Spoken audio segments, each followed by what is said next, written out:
The sun was setting in slow motion, spilling gold across the small dining room like a memory trying to stay alive. The table was perfectly set. 2 plates, 2 glasses, a candle flickering between them, but only one seat was filled.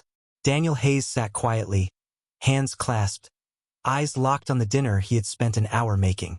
The pasta had cooled long ago, the steam gone just like the warmth between them.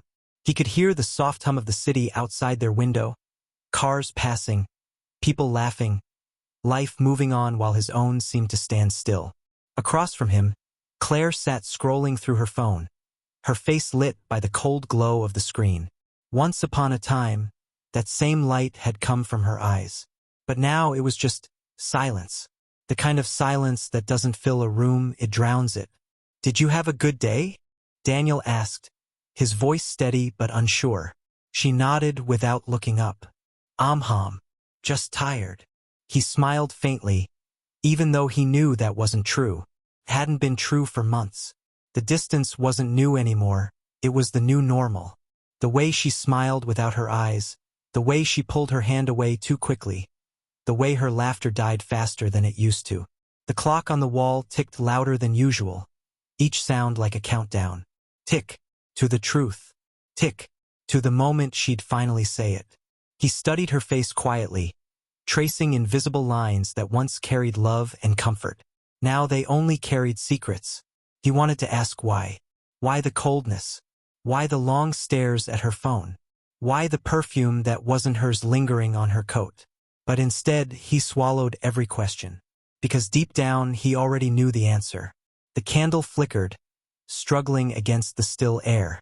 It was dying, but not suddenly, slowly, beautifully, painfully. Just like them. Daniel leaned back in his chair, watching her with a kind of sad acceptance. He didn't know what was coming next, but he could feel it. Not a fight, not anger, something quieter, something final. And that silence? It was louder than any goodbye. The sound of silver against porcelain echoed in the small dining room as Claire gently set her fork down. She didn't look up right away. Her eyes stayed fixed on the candle between them, the flame trembling, almost as if it knew what was coming. She took a slow, trembling breath. "Daniel?" Her voice was quiet, almost too soft to hear. "We need to talk." In that moment, the world seemed to stop. The ticking clock, the hum of the city outside, everything faded into silence. Daniel's chest tightened, but his face didn't move. He had been waiting for this line, replaying it in his head for weeks. He gave a small nod, his voice calm. "Okay, talk." Claire's hands twisted together nervously. "I've been thinking a lot about us. About me." She paused, her throat dry. "I don't think I can do this anymore." Daniel blinked slowly. "Do what?" "This," she said, gesturing between them. "The marriage. The pretending that everything's fine when it's not. I need to figure out who I am again." Her words cut through the air like glass. Find herself? He'd heard that line before. In movies, in stories, but never thought it would find its way into his life. He stayed still, processing. "So you're leaving?" She hesitated, and that hesitation said everything. Then, almost accidentally, she whispered, "I've been seeing someone. It wasn't supposed to happen, but..." Daniel's world tilted for a second. He felt his heartbeat in his throat, but his face stayed calm. The anger never came, just a deep, hollow ache spreading in his chest. She looked at him, tears already forming. "Please, say something." He met her eyes, eyes he used to wake up to, eyes he once believed in completely. Behind his calm stare, 1,000 emotions fought for space. Pain, betrayal, disbelief, and love that refused to die. Finally, he spoke, his voice steady but distant. "Are you sure that's what you want?" She nodded slowly, tears slipping down her cheeks. And Daniel just sat there, silent.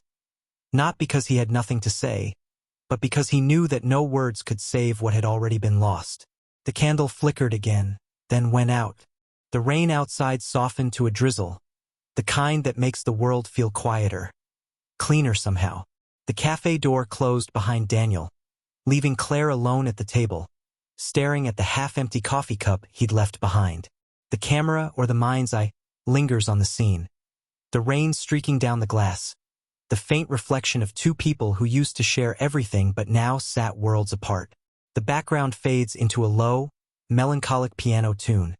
The kind that doesn't demand your attention but slowly seeps into your heart. Then, the narration begins. Steady, calm, and heavy with emotion. It's Daniel's voice, but it feels universal. Like he's speaking to everyone who's ever had to let go of someone they loved. Sometimes the strongest thing you can do is walk away quietly. A brief pause follows, the rain hitting the pavement filling the silence.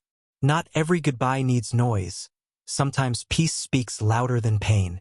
As his words fade, the visuals shift. Slow motion flashes of their memories. Their first dance at the wedding, her laughter echoing under string lights. The way she used to rest her head on his shoulder while he read. Each image appears softer, fading like watercolor left in the rain. The narration continues, a quiet mix of heartbreak and hope.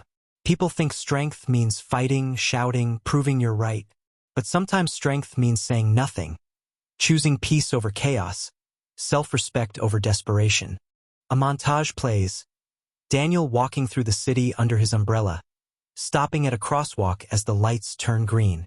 His face is calm. Not happy, not sad, just free. The weight has lifted. Back at the cafe, Claire finally stands, brushing away a tear. She glances out the window, watching him disappear into the soft gray rain.